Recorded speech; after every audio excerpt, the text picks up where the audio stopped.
ये कथा मुख्य रूप से देवी भागवत पुराण और मार्कंडेय पुराण के दुर्गा सप्तशती खंड से जुड़ी हुई है और ये इस बात पर जोर देती है कि क्यों छोटी कन्याओं को देवी का रूप मानकर पूजा जाता है।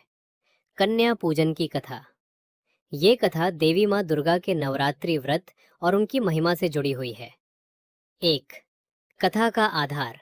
देवी का अवतार। जब पृथ्वी पर महिषासुर नामक भयंकर राक्षस का आतंक बहुत बढ़ गया था और उसने देवताओं को भी स्वर्ग से निकाल दिया था, तब सभी देवता त्रिदेव ब्रह्मा, विष्णु, महेश के पास सहायता के लिए गए। देवताओं की प्रार्थना पर तीनों देवों और अन्य देवताओं के तेज से एक दिव्य शक्ति माँ दुर्गा प्रकट हुई। माँ दुर्गा ने 9 दिनों तक महिषासुर से भयंकर युद्ध किया और 10वें दिन उसे मारकर संसार को उसके अत्याचारों से मुक्त कराया। 2. पूजन का कारण। माँ का आशीर्वाद। माना जाता है कि युद्ध से पहले और बाद में देवी ने संसार को ये संदेश दिया कि वे हर आयु और रूप में विद्यमान हैं। छोटी कन्याएं 2 से 10 वर्ष की। ये कन्याएं माँ दुर्गा के विभिन्न 9 स्वरूपों नव दुर्गा का प्रतिनिधित्व करती हैं। ये कन्याएं अत्यंत पवित्र, निर्दोष और सात्विक होती हैं, इसलिए इनमें देवी का तेज सबसे अधिक होता है।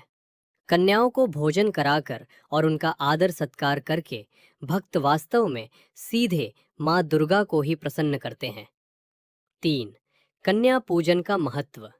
पौराणिक मान्यताओं के अनुसार भगवान शिव ने भी देवी माँ से पूछा था कि कलयुग में सबसे सरल और उत्तम पूजा विधि क्या होगी।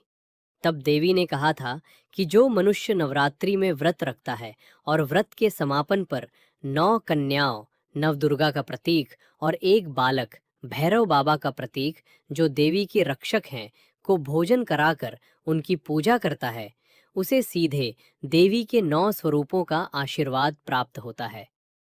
फल। जो भक्त पूरी श्रद्धा से कन्या पूजन करते हैं उनकी सभी मनोकामनाएं पूर्ण होती है।